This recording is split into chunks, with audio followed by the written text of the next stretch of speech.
Going to talk about the police tactics and what happened last night at the riot in Southport. But first of all, I just want to play you a little clip from the Deputy Prime Minister, Angela Rayner. She spoke to ITV's This Morning about the violence last night. Let's just have a listen to what she said. The whole nation was shocked because of the violence against young children. My granddaughter's 6. And they were at a concert and the heroic efforts of the adults that were there trying to care. The young people and the way the community came and the emergency services that were there to just try and help. And to see that level of violence, it's sickening. Most people can't comprehend why. And the community are asking why, and we have to let the police do their job now. And what's horrifying as well is people from outside Southport. Police and the first responders that were there on the scene after the horrific incident were there last night having to keep order when we have buggery and violence. 39 police officers injured. It's just disgraceful. It's not the way we do things in our country. Unfortunately, it is the way that things have been done in this country and were done last night. David Spencer is the head of crime and justice at Policy Exchange. He's also a former detective chief inspector at the Metropolitan Police Service. David, thank you for joining me this afternoon. What do you make of what happened last night?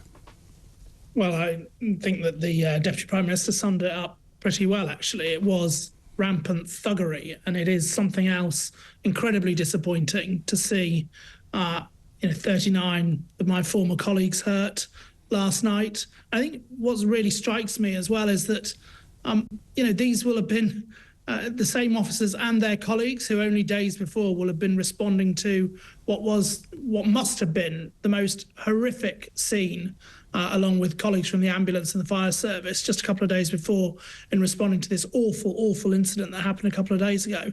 So it really is a disgusting thing to have heard happen last night. I think the other thing I reflect on is the motivation of the people involved. There's a lot of debate going on today about these people's motivation and why they were violent and this sort of thing. And I think my reflection is that there are some people who often choose to fight the police because they like to fight the police, and that's why they were doing it. You can see from some of the footage last night that some of these people were having a jolly old time, thoroughly enjoying themselves, and often people fight the police because they like to do it.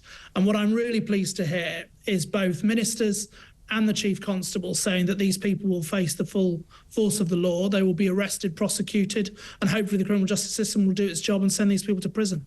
What do you make of the fact we just spoke to a really interesting and inspirational man actually called Norman Wallace? He's the chief executive of Southport Pleasureland, and he was one of the organisers of the community clearing up the mess this morning, getting those broken glass, bottles, bricks, hundreds of people coming together over 5 hours to clean everything up. And because the scene was one of devastation, David.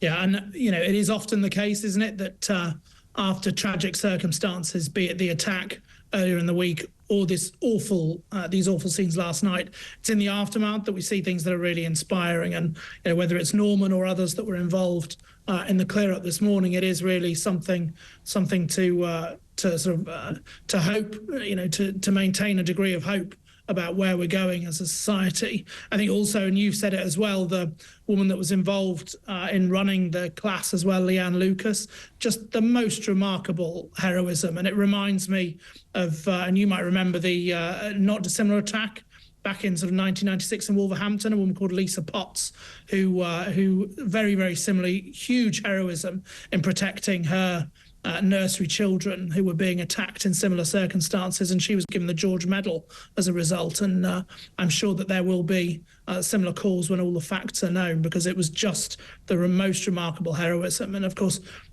by her and then the officers and the fire service and the ambulance staff that went in as well. Really remarkable bravery, really inspiring.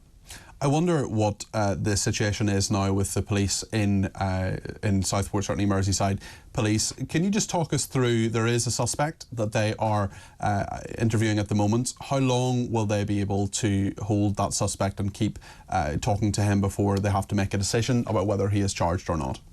That's right. Well, we heard today that court has extended the amount of time that he can be held.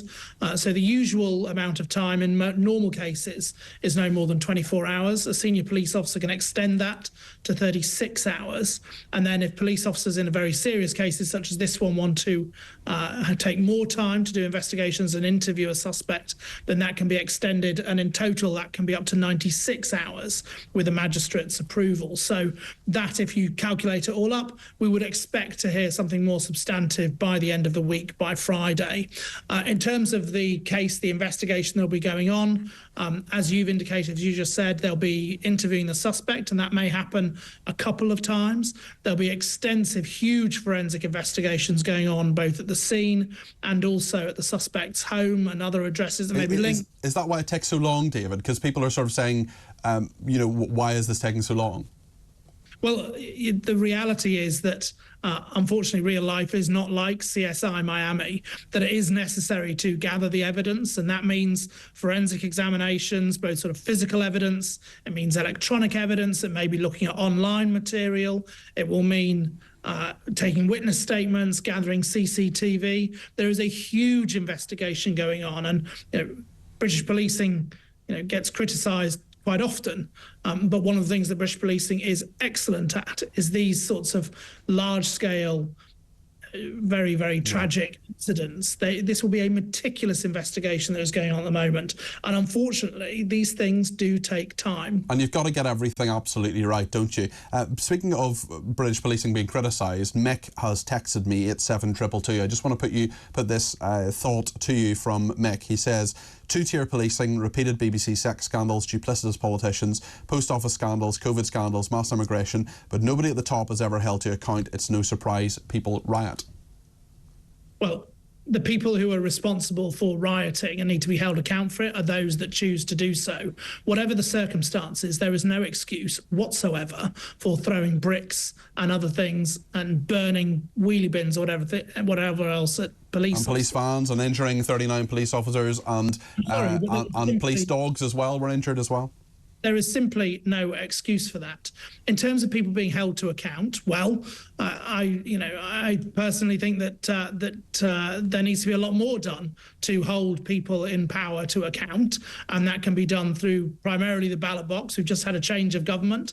There are a lot of countries around the world where not everyone does get a vote, and that's the primary way. But also people in senior positions, whether it's policing, whether it's the judiciary, whether it's other parts of the public service, of course those people should be held to account where they don't get things right. Thank you, David. That's David Spencer there, Head of Crime and Justice at Policy Exchange, which is a think tank in London. He's also a former Detective Chief Inspector at the Metropolitan Police.